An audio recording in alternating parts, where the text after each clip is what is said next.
So I'm very pleased to be here today to talk about the modern water story, particularly from the SRP perspective, of course.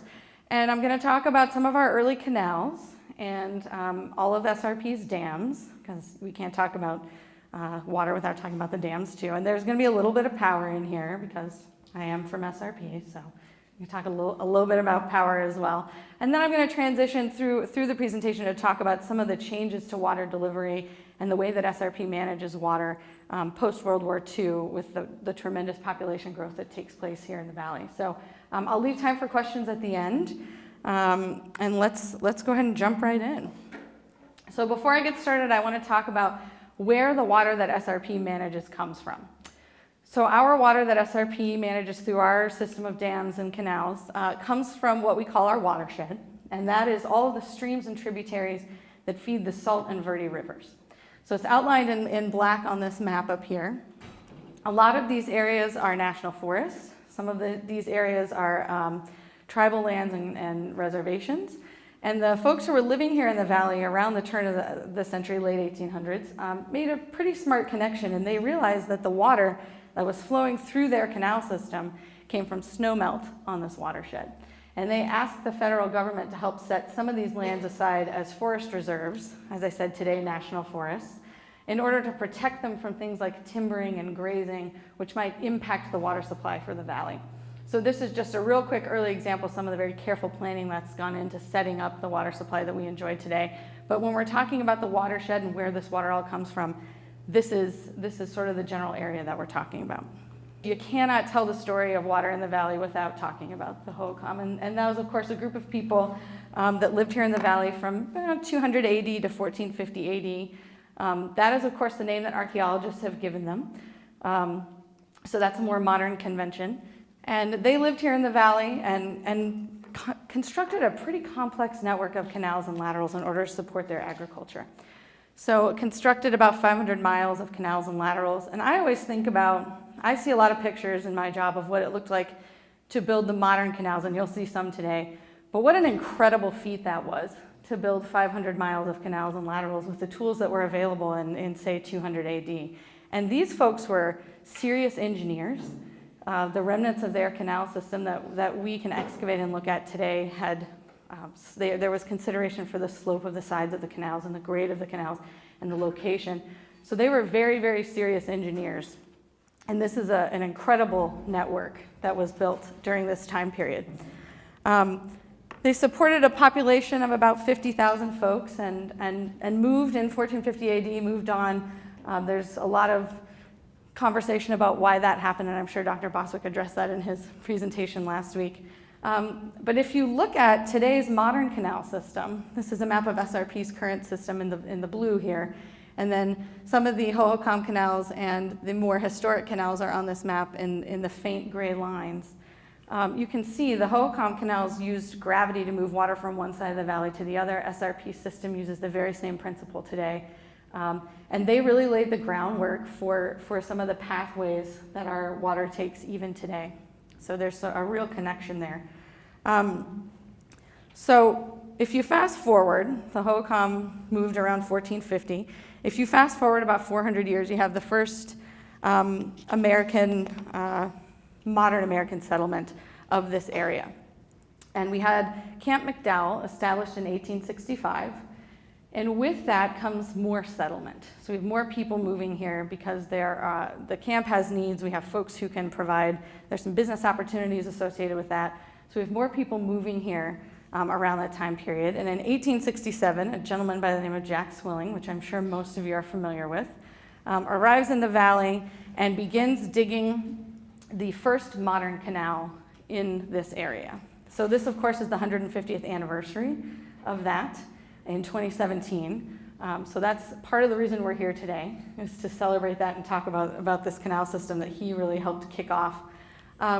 So he arrives, he joins with a group of other men from Wickenburg, and they sort of find the pathway of a Hohokam canal and began uncovering that and reviving that pathway and using that waterway again in order to provide for their agriculture here in the valley. You can see some early pictures of Swilling's ditch here. This is 1908, this is 1926. By the mid-1920s, this canal really sort of falls into disuse. The head of that canal was near 48th Street, so it's very near where we are right now. And the city of Phoenix really grew up around this canal. And so as the city grew, the canal itself sort of fell into disuse, and folks found some other routes to deliver water that were in a little bit more convenient locations. But by 1870, Phoenix has about 240 residents, and they have about 1,500 acres under cultivation. So this canal really kicked off sort of the modern settlement and allowed for more people to move here. At the same time, we had a gentleman by the name of Y.T. Smith, who set up the first business in Phoenix, and that was to provide hay for the folks who were living and working at Camp McDowell. So he gets some credit too for sort of founding Phoenix as we think of it today in the more modern terms. So he and Jack Swilling sort of share that credit. But Swilling's ditch, just to show you on a map, ran right here, sort of straight out from the heart of Phoenix, the Salt River Valley Canal, also called Swilling's Ditch or Town Ditch sometimes. But as I said, that sort of fell into disuse in the 1920s, but it's important because it was the first of its time. So I'm also going to talk about a couple of other canals that are in the Phoenix area, but we're going to jump down to Tempe. So here's the Tempe Canal for the next canal that we're going to cover. And the Tempe Canal, like Swilling's Ditch, was organized by a group of farmers. So this was people who came together. They needed water for their own purposes. They came together, they formed a sort of cooperative organization, and they dug a canal, and they used the water from that canal to supply their farms. So Tempe and Swilling's Ditch had a similar setup. Jack Swilling was an investor in the Tempe Canal also. And so the way that this canal works, some folks came together and decided that they needed to provide for their agriculture. And 6 men formed this canal company initially. They put up $200 plus tools each. If you think about $200 in 1871, that is a hefty sum of money for these folks to put up. They put up $200 and then they could buy additional shares. So ultimately, Jack Swilling bought 23 shares in the Tempe Canal, which was several $1,000s at this time period. The other sort of really important person for our area, Charles Hayden, was also involved in this canal, and he bought 17 shares of the Tempe Canal. So those folks were able to put up this primary funding were really important to getting these projects off the ground. So these individuals came together and put up some cash to start the canal construction, and then another group of men signed up to work for shares. So 100 days work of digging the canal equaled one share of the canal. If you brought an animal to the job site, you got a half day's credit for your work. So pretty soon they were caught up with the folks who had put up the capital. So this canal started being built they started construction in 1871. The Tempe Canal is the oldest continuously used canal in the valley today. And the section that is oldest, that it's still in use, comes out of the Mesa Country Club and kind of follows to the south of the big shopping center that's at Dobson and the 202. That's the oldest piece of the Tempe Canal that's still in use today. This canal operated by assessing its members every year for annual payments. That kept up the maintenance of the canal. And then if there was a problem or some repairs needed to be made, the farmers themselves usually did that work to help maintain this canal.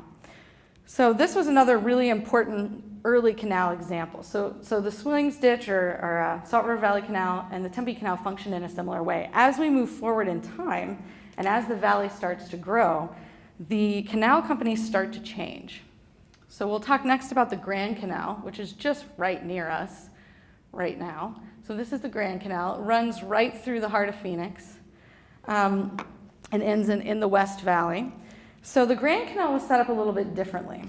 The Grand Canal was organized by a group of investors who saw an opportunity to develop some lands in the valley a little bit further. And this story is going to continue. So things start to shift.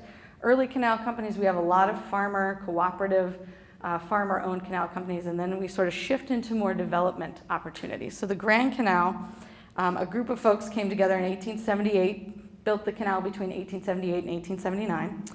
And this was the first corporation, the Grand Canal Company, first corporation organized for the purpose of digging a canal. Tempe was the first canal, most continuously operated canal, but they didn't incorporate it until later on. So the Grand Canal was the first corporation for the purpose of irrigation. And they were looking to get water to some of these parts of the West Valley, West Phoenix, that didn't have a water supply yet, so that those lands could be developed. So this operated by charging a fee. So it wasn't an assessment like the cooperatively owned canal companies. They charged a fee to the folks. And actually the Civilian Conservation Corps in the 1930s did a lot of work on the Grand Canal for the Salt River Project in here in the valley. So there were 2 camps of 200 men in the valley from the Civilian Conservation Corps that worked on the water infrastructure. And they did a lot of work on the Grand Canal, paving some of the laterals, paving the canal itself, updating some of the structures. So that's kind of an interesting aside about the Grand, that the CCC did a lot of work on it in the 1930s. So you can see the Grand Canal, as I said, runs right through the heart of Phoenix. So here's some pictures of the Grand. That's Brophy in the background. That's one of my favorite pictures of in our whole collection. I think it's just a stunning photo. But the Grand Canal is important because it marks this shift to a more development-focused type of canal company. The next canal we're going to talk about is the Arizona. It's right up here. It's the northern boundary of SRP's water service territory. And I will admit that the Arizona Canal is my favorite canal. And I don't think it's weird to have a favorite canal, but some of you might. I grew up right by the Arizona Canal in Glendale and Peoria, so I really have a soft spot for this canal. So the Arizona Canal is another one of those that was set up for more development purposes. These folks who invested in this organization initially wanted to get water out to the West Valley, wanted to develop the areas that are today, sort of Glendale, Peoria. And so in 1883, they began construction on the Arizona Canal.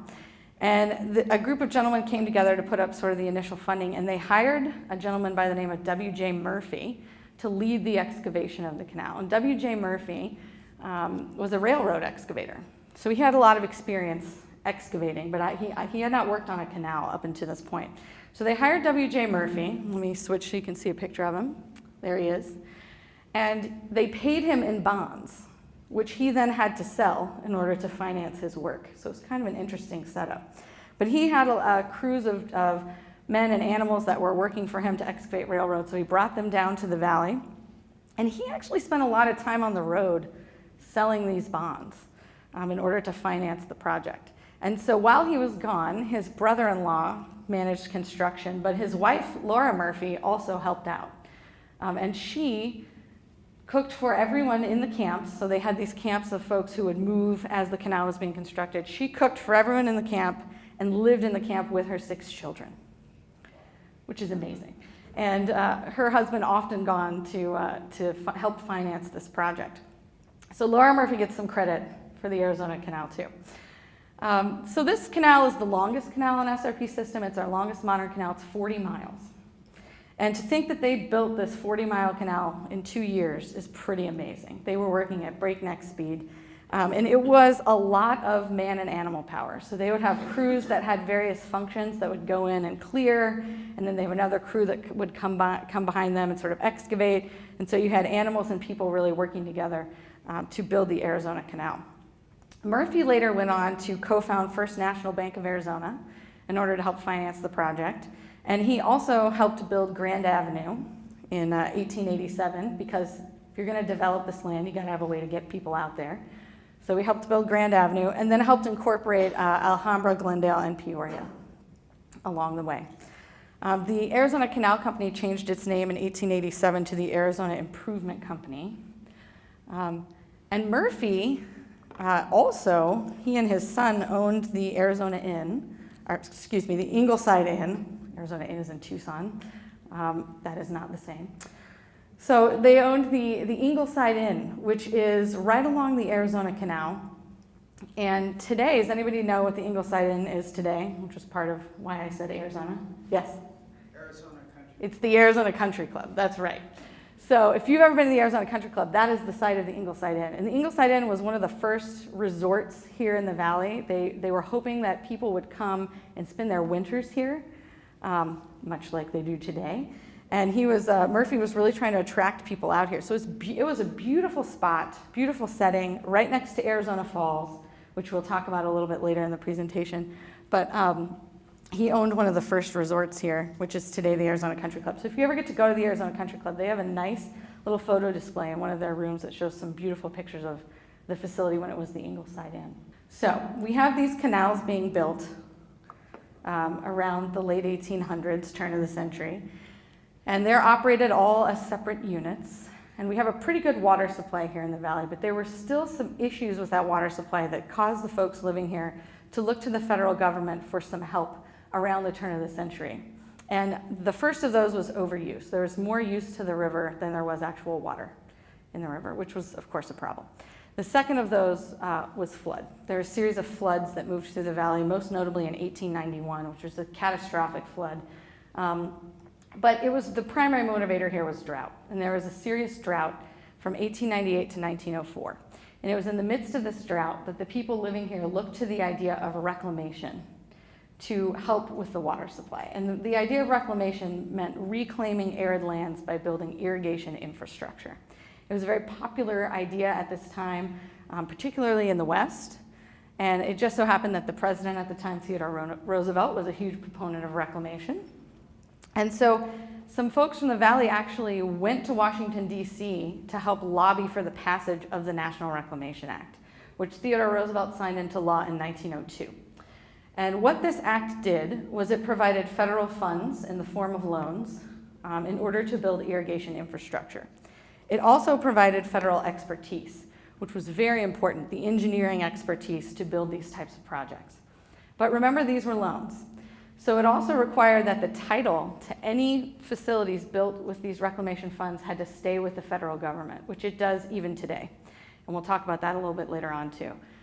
It also required that the debt for these projects had to be borne equally among the people who were going to benefit from them. So it's that provision of the Reclamation Act that leads to the formation of the Salt River Valley Water Users Association in 1903. So the Salt River Valley Water Users Association is today 1/2 of what makes up SRP.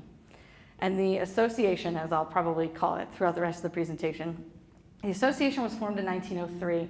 The folks here in the valley wanted to take advantage of the Reclamation Act. They wanted a project here in the valley. And so they came together, formed the association, and put their land up as collateral in order to back those loans from the federal government. Think about what a risk that is for this time period. I mean, their land is their livelihood. So these folks were really coming together and taking on a risk to make this project happen, to have a more reliable water supply for the valley.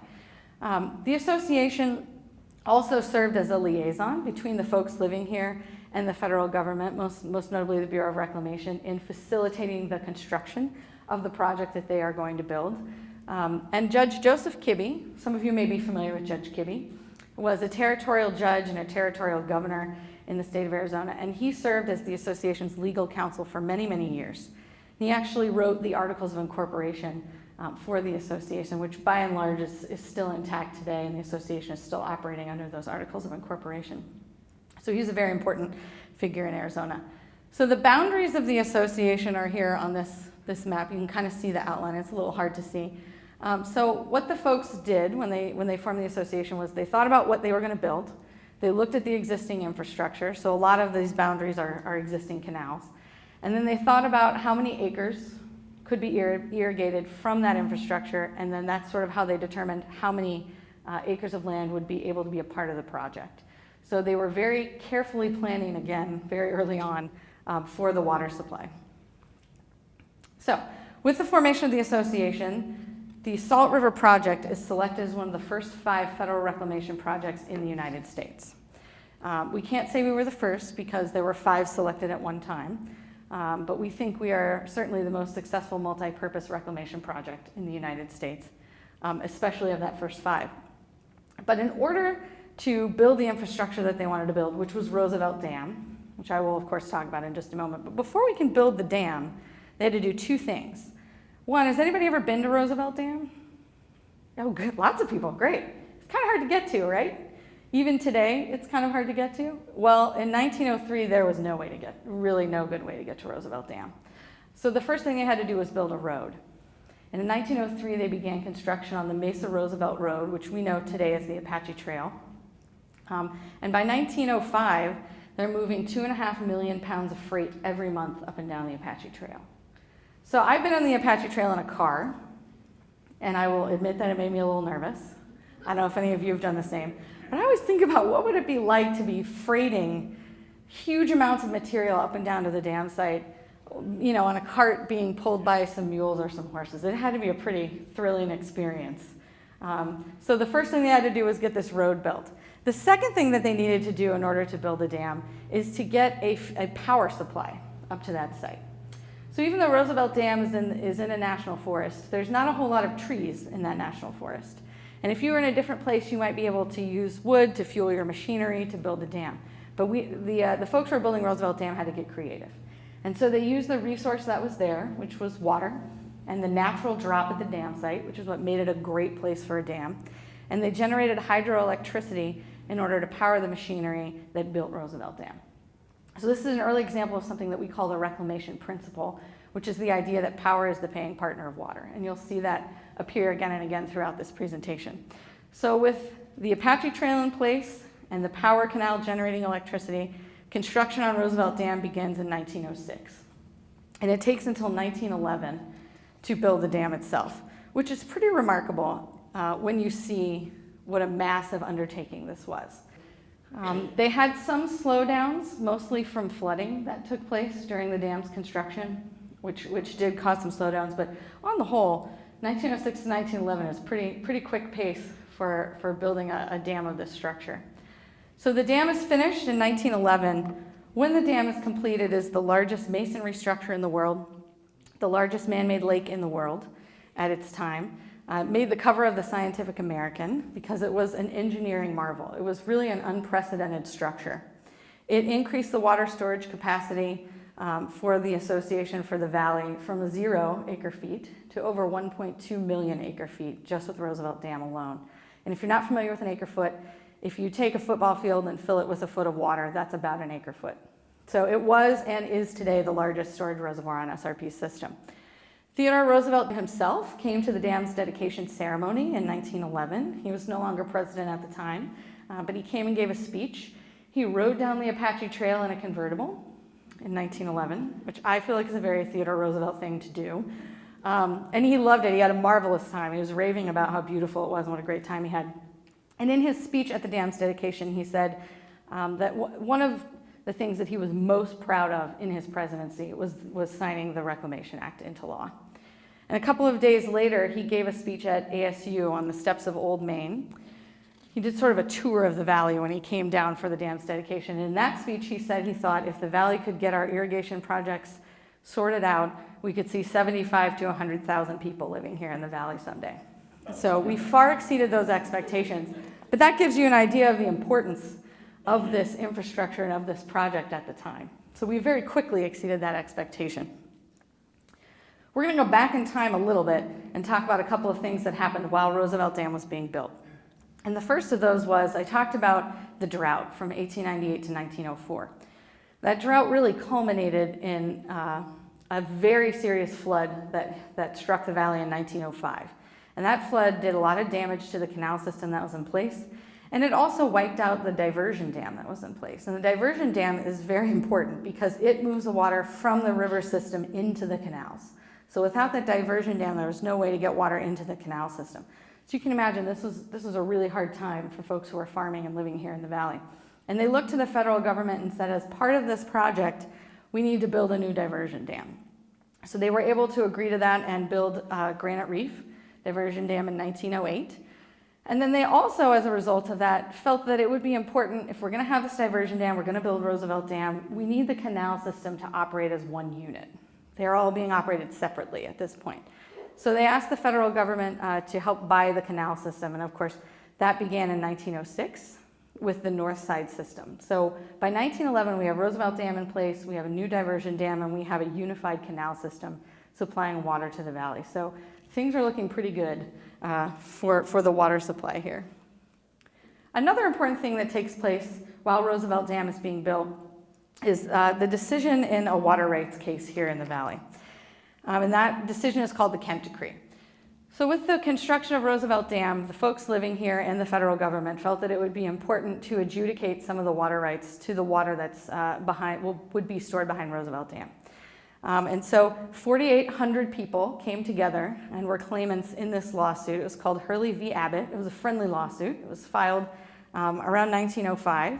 And by 1910, Judge Edward Kent had issued his decree. And what he did was systematically go through all of these different parcels of land and determine their earliest water use. So when did they start using water? Was it intermittent? Was it long-term? Had they ever used water before? And he assigned all of those different parcels a class. So he broke things into 3 classes. You have A, B, and C. And so Class A lands had an earlier and continuous water use on that property. Class B lands maybe had intermittent, and Class C lands had no history of water use. So a portion of the water that's stored behind Roosevelt Dam is delivered according to these water rights, even today, that were laid out by the Kent Decree.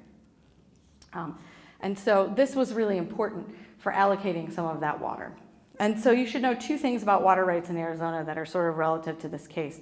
Water is appurtenant to the land. So it stays with the land. Your water right does not move with you in most cases if you move. It's appurtenant to the property. So it's not your water right, it's your property's water right. And the doctrine of prior appropriation is what Judge Kent and most water rights in Arizona are determined by. So first in time is first in right. So he used both of those sort of principles to issue his decree. So SRP, as I said, continues to deliver water today according to the Kent Decree. I also wanted to talk a little bit about some of the folks who are making this whole system work. So we had a group of people that SRP still has on staff today called Zenjeros. And that roughly translates to ditch rider. And these folks actually went out and operated the system. So they opened the gates that would allow water to flow into the laterals. They took water orders, so they knew when to open those and where and how much water would go to what person. So they worked out in the field, and for most years, for very early on, this was a 24/7 job. You were on call all the time. And they lived in houses that were built most often near canals or laterals. They lived in housing that was provided by the association. And they worked 24/7. And the wives of Zenjeros usually took water orders on the phone while the Zenjero was out in the field operating the system. So this was a really important function, and SRP still employs Zenjeros today. Of course, they're not on call 24/7 anymore. But these were the community connection. So these were the people who were out in the field talking to people who were using SRP's water, using the association water that SRP was delivering, and taking those water orders, making this whole system work. So they were a really important part of the water story here in the valley. And they had a really strong connection to the folks that they were working with. So I wanted to talk about them a little bit. The Civilian Conservation Corps actually also built a lot of these Zenjero houses, most of which are no longer standing. I think there are a very few couple left, but the Civilian Conservation Corps built a lot of those.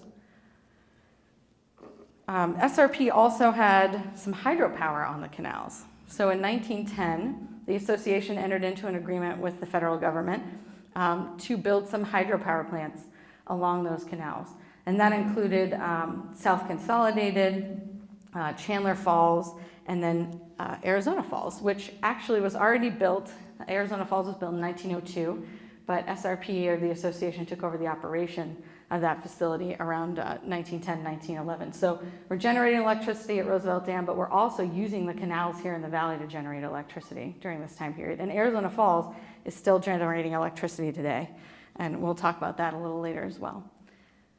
So by 1917, the association and the federal government had worked out an agreement that would transfer the operation of the project from the federal government to the association. So it took a number of years to negotiate this agreement.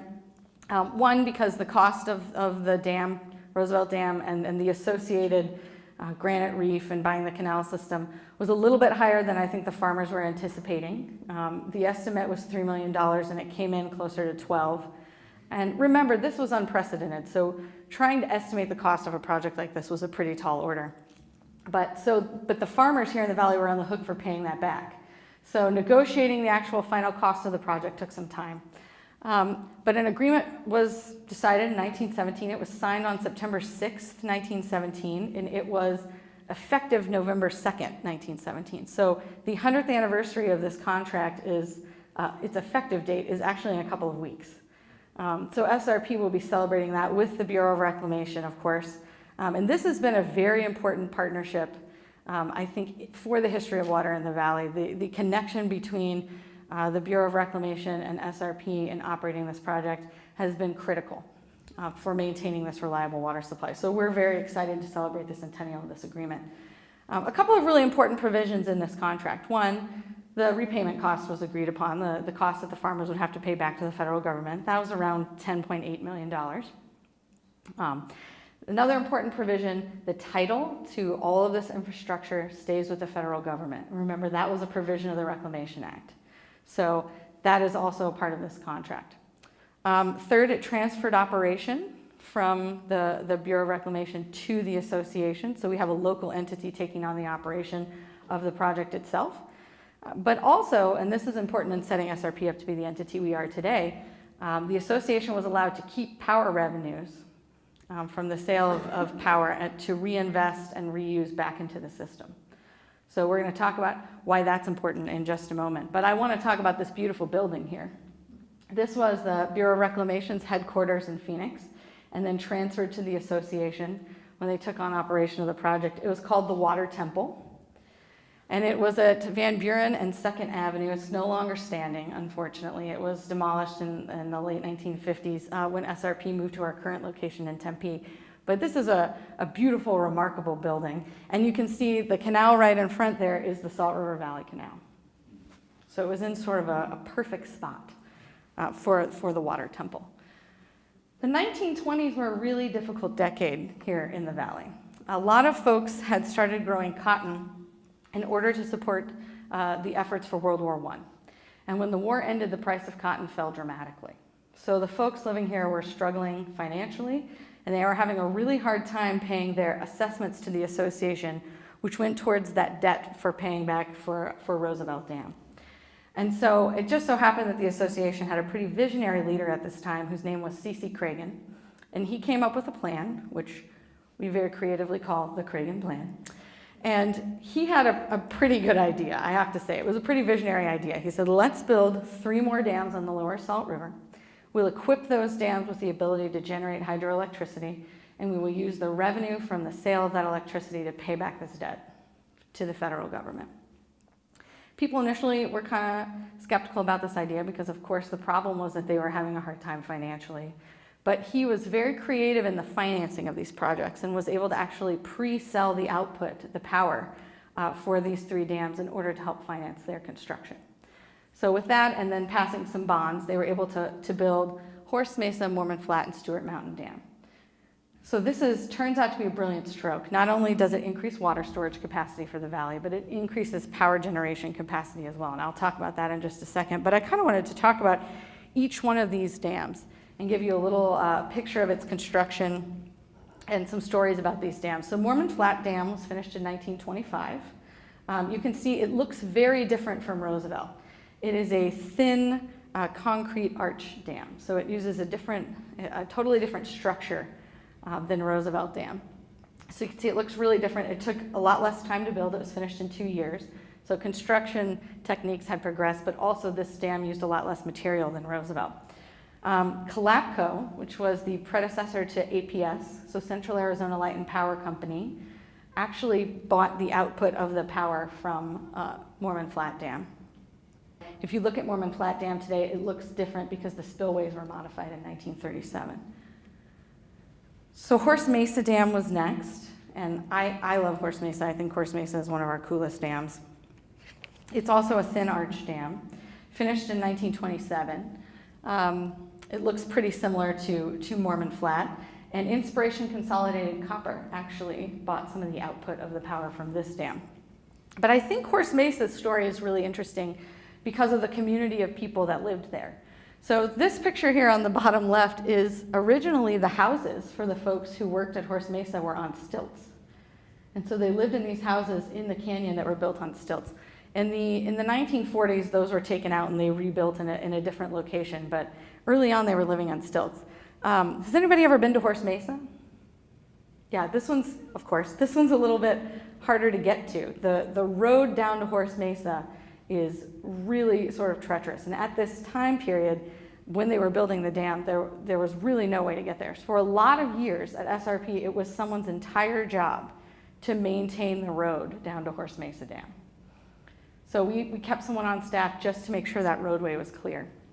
And there's also a school up at Horse Mesa that I think was in operation until the early 2000s, late 90s, for the children of the folks who were living up there. And so a couple of years ago, we were doing a book club in our women's organization at SRP, and we had selected to read this book called Half-Broke Horses. Has anybody read this book? It's a great book. And so they asked me to come and talk about it and lead the book talk, because it's about a woman who lived in Arizona in early Arizona settlement in an early time period. And so as I was reading the book, I realized that the woman in the book, whose name was Lily Casey Smith, was the teacher at Horse Mesa Dam School for like 25 years. So if you want a flavor for life in early Arizona and you want to read a little bit about what life was like at Horse Mesa, I highly recommend that book. It's great. So we actually found some pictures of her in our employee publication teaching at the school at Horse Mesa Dam. So there was a great community up there. And of course, at all of our dams, it was really the same. But I think Horse Mesa's got a great, great story. So the last dam that was part of the Cragen project is Stewart Mountain Dam, which was finished in 1930. And by the end of 1927, SRP had 1,000 electric service requests from various farmhouses here in the valley who wanted electric service right at their home. And before the completion of Stewart Mountain Dam, it was not really possible to fulfill all of those requests. But with Stewart Mountain Dam in place, the association and SRP was able to generate electricity year-round. And we were able to fulfill those requests. So prior to this, we were only moving water if there was a water order. So they were only generating electricity during the irrigating season. But with the flexibility of moving water in between these dams, they're able to generate electricity year-round and start providing power to individual shareholders, individual folks' houses in the early 1930s. And this was actually pretty cutting edge if you look at the rest of rural America, having electric service to individual sort of farmhouses. The valley was sort of on the cutting edge of that. So I think that's something a lot of people don't know. Again, Stewart Mountain is a thin arch dam. It looks really different. It's much lower than many of the other dams that SRP has. The next dam that SRP is able to build is Bartlett Dam in the 1930s. So the 1930s were a really hard decade, again, for the folks living here in the valley. We have the Great Depression happening, of course, internationally, and then there was a very serious drought in the 1930s. So people were looking for opportunities to create more water storage capacity. And so an opportunity came along to build a dam on the Verde River, and SRP was able to do that. So we built Bartlett Dam. Bartlett Dam is really different from any of SRP's other dams that we operate. So Bartlett Dam is a multiple arch dam. So it uses a different storage mechanism, and it also used a lot less material. So this was a perfect design for the 1930s because you had a lot less material used for this dam, but it required a lot more manpower. So it kind of worked out for being built during the Great Depression. They were able to have the people who they needed to work on this dam, but also it used less material. I think it's one of our most beautiful dams. So if you're ever get a chance to go to Bartlett Lake, see Bartlett Dam, it is well worth it. That was finished in 1939. The last dam that SRP operates that's on the Verde River is Horseshoe Dam. And Horseshoe Dam was the result of a very complicated exchange agreement between SRP and Phelps Dodge and the Defense Plant Corporation in order to provide more water for Phelps Dodge copper production during World War II. They changed their mining methods and needed a little bit more water. So they were able to take that water off of a different point in the watershed and in exchange built Horseshoe Dam, which the association operated. So that was completed in 1945. It's again, a very different dam. It's a product of its time. It's an earthen dam, so it's made of dirt, except for the spillways. And of course, during World War II, materials are scarce, labor is scarce. So they worked with what they had, and it's served the valley very well ever since. So this is a picture of horseshoe construction here. Just a little bit of SRP trivia, we did in fact have POWs working on SRP's canal system from the POW camp in Papago Park during World War II. We paid them to maintain the canal system. There's a federal program that provided for that, but also SRP's labor force was largely fighting in World War II, so we were able to utilize that resource. Most of you are probably very familiar with this part of the story. Post-World War II, the valley just sees tremendous growth. A lot of people moving here. This is a general trend across the United States, but people trained here and really liked it and came back. Air conditioning becomes part of your home mortgage, which, as we all know, is important for living here in the valley. So we just see a huge population boom. And I think this series of photos really illustrates the change. So we have 1947, that's, reclamation, farming. Less than 20 years later, that's urban. And then by 1996, it's almost entirely filled in. So the way that people use water for urban uses versus agricultural uses, of course, is different. So SRP had to sort of adjust the way that we deliver water here in the valley in order to adapt to that change. And there are some changes to our canal system as a result of that. So the first thing that SRP does is we take advantage of a program passed by Congress called the Rehabilitation and Betterment Act, which provided some funding, some loans to help upgrade the water delivery system. So this is when we see canals being canals being lined, laterals being piped, laterals being lined. It used to be that every major street here in the valley had a lateral running alongside it, and even the side streets. But as those roads expanded, those laterals began to be piped in order to accommodate the growth of the valley. So this is where we see less of our water supply just kind of out and about, and we'll talk a little bit more about that later too. The other thing that SRP starts to do is to deliver water directly to cities at water treatment plants, because we deliver raw water. SRP provides raw water, and urban users, of course, need treated water. So the first of those agreements was in 1952 with the city of Phoenix, who SRP began delivering directly to a water treatment facility, and we deliver to 10 different cities today. The cities act as SRP's agent in delivering that water to the folks that are in SRP service territory according to their water rights. One interesting thing I wanted to point out is the way that cleaning the canals has changed over time. So in prior decades, SRP used horses to dredge a lateral. They would drag sort of a scraper behind them in the canal or the lateral and clean things out. We had this dredge, which is called the Ruth dredger, which had buckets that would sort of scrape up what was in the bottom of the canals. And of course, these are really, one, a lot of hard work, and two, they're not super effective, and it just required constant maintenance. So in the 1980s, SRP partnered with the Arizona Game and Fish to do a pilot program to test out using a type of carp in our canal system to eat all of the vegetation that grows in the canal. So that vegetation takes water and slows the water down. So it's important that it be removed from the canals and laterals. It was very successful. So today SRP uses white aimer, a type of carp, to maintain our canal system, to keep it free from vegetation. These guys can eat something like 75% of their body weight every day. And so they are like our hardest workers, these white aimer. So if you see fish in the canal, most likely, there are other fish in the canals, but most likely it's one of these guys, and they're working for SRP.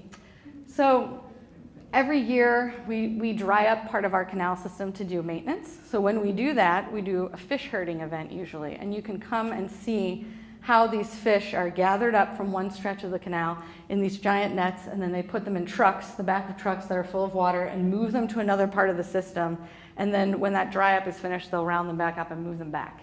So usually there are some public events around this fish herding, which is very cool if you ever get a chance. It's definitely worth seeing. In the 1980s, there's sort of a conversation that happens at the national level about the safety of dams in the United States. Can they withstand a major flood event? And this is brought home here in the valley by a series of floods that happened in 1980 around Valentine's Day. Some of you may remember that.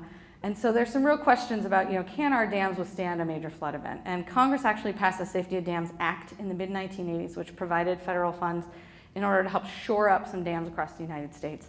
So SRP worked with the Bureau of Reclamation and some cities here in the valley to take advantage of that and ended up actually raising Roosevelt Dam by 77 feet.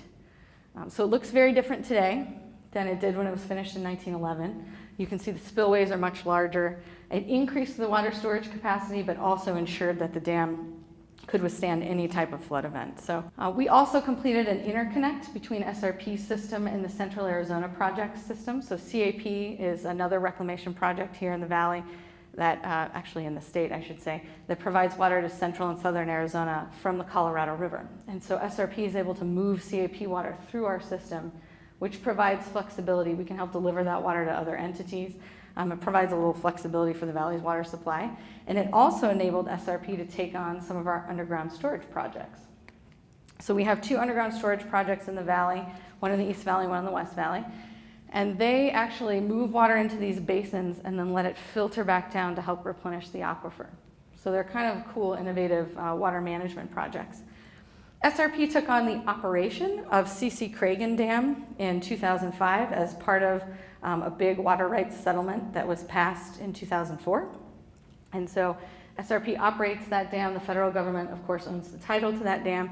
SRP operates and maintains it, and the water behind that dam helps alleviate some of the water needs in northern Gila County. So it was originally called Blue Ridge Reservoir. Some of you maybe have heard that name. And when SRP took on the operation, we named it after our fearless leader, C.C. Cragen.